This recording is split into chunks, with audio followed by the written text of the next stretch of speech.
A Hat in Time is horribly, horribly underwhelming. Hello everyone and welcome to my review of gayness. Now, Hat in Time was a Kickstarter project that came up 4 years ago, promising to be a 3D platformer in the era of Super Mario 64, Super Mario Sunshine, Banjo-Kazooie, all these old school 3D platformers. With very Mario-looking movement, with the dives and the jumps. And it was really cool looking, with a really neat-looking aesthetic, with the cute little hat girl with her hats as power-ups, kind of like Mega Man. So how did it all turn out? Well, first I want to start with the positives here, and then slowly, maddeningly go downhill from there. The actual control of the cute-as-heck hat girl is good AF, as the kids might say. At no point I felt like I had a hard time controlling her air control or double jumps or wall climbs or anything like that. It all flows together pretty darn naturally. Also, no swearing in this review. It's gonna be a wholesome critique. There are kids around. The movement in the game could have been a little fucking faster to make it a little bit more exciting. It could have even added some more Mario type moves like triple jumps or turnaround jumps or long jumps. It's not necessarily as tight as a Mario game, but it's the next best thing, to be honest. Combine this with all the different hat mechanics the game introduces, you have a fantastic little core system that's primed for a rich world to be built around it. All you gotta do is build some pretty cool levels, and that core system will kind of just work together. Unfortunately, this is where the game goes downhill. Or down a zip line made of flags. Yo! Why does the music get so weird there? Let's ride these flags. The derpy music starts again. The level design is boring and easy. It's not uncommon you'll find yourself in a very large level where you're just kind of jumping around, trying to find the objective, hit it, and then go to the next objective in a very large, boring level with not very difficult platforming segments in it at all. Even the secret levels, the secret shine levels, basically, that rip shit directly from Super Mario Sunshine, are not difficult at all. And I know the Super Mario Sunshine levels weren't always that difficult either, but throw in a little bit of a challenge. Maybe it'll fucking spice it up. Now, amongst all these dull worlds and missions that you need to do, there are a few exceptions. Some of the levels are genuinely interesting and very funny, but these are few and far in between. You know, I'm talking about this train mystery level, and I'm not gonna spoil anything if you want to play it, but it is actually really funny what goes on in it. And this level was very early in the game, and I thought, oh, this is not gonna be all difficult platforming or anything like that. It's gonna be fun little stories. What you'll quickly realize is the rest of their little stories or missions are not as funny, creative, or interesting. The game quickly becomes a collectathon of Master Emerald shards and balls of yarn. It's like you're Bubsy, but you're a human. It's like those really fucking annoying levels in Sonic Adventure. I see you, bitch. I hit you! I literally was hitting you first. I actually saw the invisible enemy run up and I was hitting them, and it doesn't let you hit them until they hit you first? Is that what that enemy's doing? Because that's a really bad mechanic. So in this game, you unlock hats, and the hats give you special powers. One of the hats you unlock is actually really cool. It provides a mechanic to the game that reminds me a lot of Titanfall 2's mission Cause and Effect.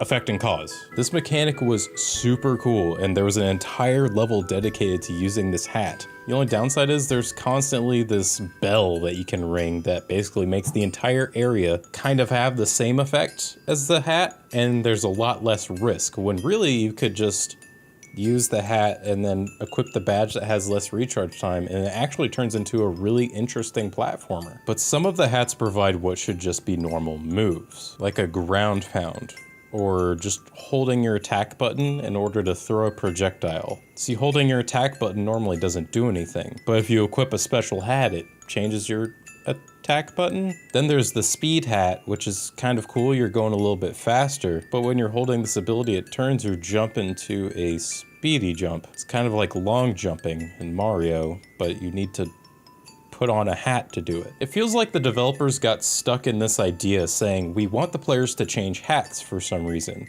Oh, it can give them power-ups. Oh, wait, it might get annoying just trying to find power-ups, you know, in boxes for something that you need to do in a level. Let's just give them the hats like they're Mega Man power-ups. They can switch to them whenever they want. They're just always on their person. Ah, crud, we're gonna need more powers if we're gonna do something like that. We gotta make more powers, guys. Hey, let's just take the ground pound, that's the core gameplay, and let's make a hat. Let's make a hat out of it. Put some ice on it. It'll be the ice hat. How can we make it a collectible? Oh, we'll make them collect ice yarn. Yeah, ice yarn to make the ice hat, to give them the ground pound. But sir, what about our long jump ability? Take it away. We'll make it a long jump hat. No, a speed hat. Yeah, so anytime they want to just run fast and jump really far, they gotta switch to a different hat. Well, that sounds retarded, but okay. I love hats. Hats are cool. Hats are great. I love swapping things for basic mechanics. It gets to the point where switching hats becomes annoying, which is awful for your 3D platformer, which you don't want the flow of the game to ever really slow down. I can just jump over here. Yeah. Now you can unlock badges that you put on your hat, and you can unlock multiple slots, so you can have multiple badges. These can be trivial things, like the magnet badge. Makes things come towards you in a Spyro type way. I don't know why this isn't a basic mechanic in the game. You could have just had these things hover towards you if you get a little close to them, make it a little less annoying. I don't know why it's not part of your standard kit, but it's a badge. I'm surprised they didn't make the Sonic homing attack a badge as well. They probably considered it. Now don't get me wrong, some of the badges are pretty neat. Like the scooter badge is pretty cute. Makes it so you're wearing the speed hat, you can pull out a little scooter so you go much faster. That's neat. But for every good one, there's an equally trivial one. Now the grappling hook is an important mechanic and it's everywhere in the game. So why do I have to switch out my badge to just do a grapple? If you come across a grappling hook in a level, you're gonna need to unequip a badge to do it. So you'll probably unequip your magnet badge for just that moment, do the grapple hook chains, and then re-equip your magnet badge. Sounds fucking annoying, right? It is, it's really annoying. Then you have the negative badges you can buy, such as the get killed in one hit badge, which it can add a little bit of difficulty if you're up for something like that. I thought that was pretty cool. Then there's the Banjo-Kazooie mumbling badge, which just sounds awful. Plugs your ears, now you can only hear vague mumbling. 800!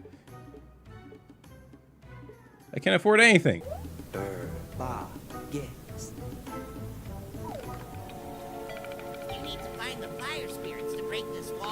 Does it only works on some people? Is that what's going on here? This is like, it kind of worked on that guy, but then it didn't work on that guy? Wow, I want a refund. 800?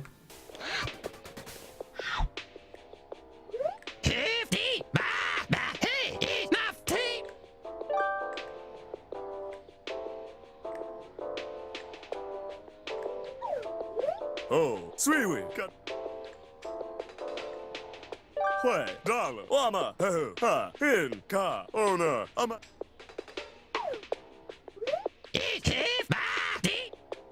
It also costs way too goddamn much. It costs 800 Chaos Emeralds. It's a lot of Chaos Emeralds for a shitty Banjo-Kazooie effect that doesn't apply to every character in the game who has voice acting.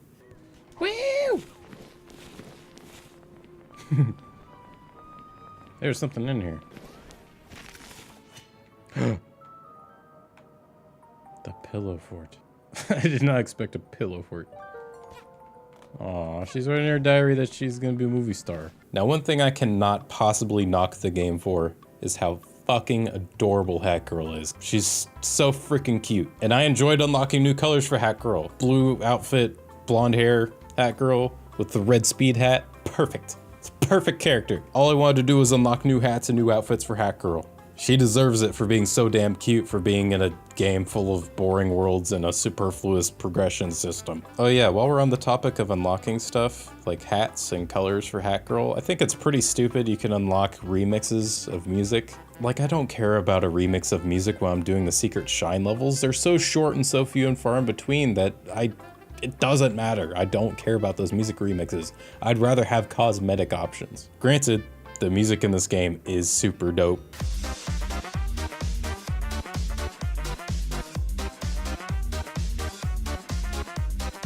but I'd rather have the goddamn most amazing color combination and hat combination I can get my paws on. Best believe I love customizing my shit.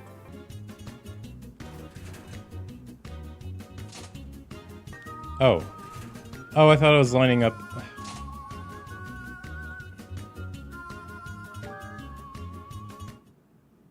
Lame. Another place the game shines is the boss battles. While they're not super difficult, they have some creative as hell attacks and phases, so I really enjoyed the boss battles, even though there are only a few. It's a slightly above average video game. They made the game with pretty good movement. It didn't feel shitty at all. And some freaking levels were pretty funny, and every once in a while, a cool platforming segment would rarely show itself. But overall, it was just, yeah, underwhelming. It wasn't bad, but it was not what I thought it was going to be.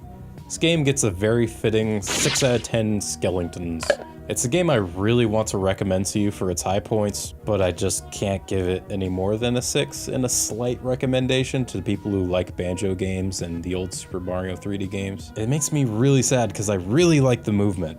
Like, it feels really good, but the worlds you're given to move around in are so dull and easy, and the hat and badge system just feels superfluous as heck. Swapping between things constantly is not fun. I would have rather just had a smooth system with all these systems built in, like the ground pound and the long jumps. The collectible currency flowing in towards you, it should have all been included. And the secret levels are kind of fun, but they're a little bit annoying to find, and they aren't exactly hard. And I'm not saying I want some sort of super hard 3D platforming difficulty here. You just always do a double jump and a dive, and then the jump out of the dive to get to what you're trying to do. But more often than not, you have way more distance than you need.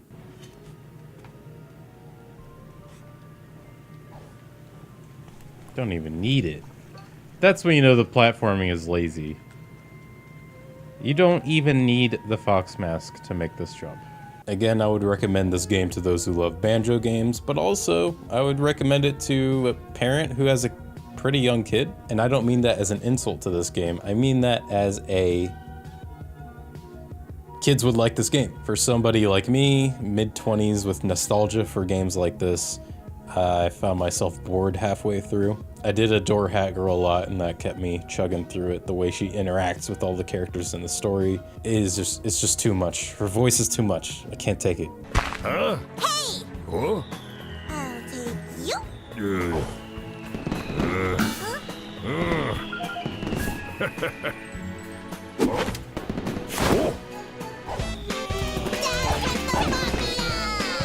Before I finally close out here, I want to introduce a new segment to these reviews. Will it speedrun? Which is kind of a stupid name because you can speedrun any game that has a definitive end. Basically, for the last 4 years, my main hobby has been speedrunning. I did a couple games at GDQs, no big deal. I'm a professional speedrunner, got a world record in a game that no one runs. The current record is 52 minutes, 51 seconds by a runner named Keflon. Here's a link to the speedrun.com page if you want to check it out. Some interesting things about this speedrun is there is a speedrun mode in this game put in by the developers, which is really convenient because they provide a timer that removes load times, which is something that's very important for PC games. To keep an even playing field, you want loads to be removed since every PC loads at different times. The momentum mechanics in this game provide some pretty slick movement. It's about as deep as a Super Mario Sunshine run, but with less deep movement mechanics to it. There's a couple auto-scrolling segments, which is a little unfortunate. Those are never exciting to see. However, there were a couple parts in the game that were really impressive to watch, and there's a certain out of bounds near the end of the game that made me go, huh, that is pretty fucking cool. Freaking cool. Sorry. Wholesome video. I give the speedrun 7 speeds out of 10s. 7 speedrun skulls casts out of 10. Decent looking movement. Would like to see it at a much higher level. Can't wait to see what it turns into. It'll probably get into a GDQ next year. At like SGDQ, almost definitely. So we'll see then what it looks like. That's it. Bye.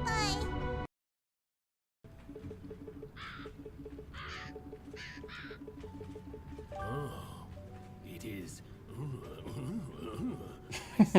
I see. see.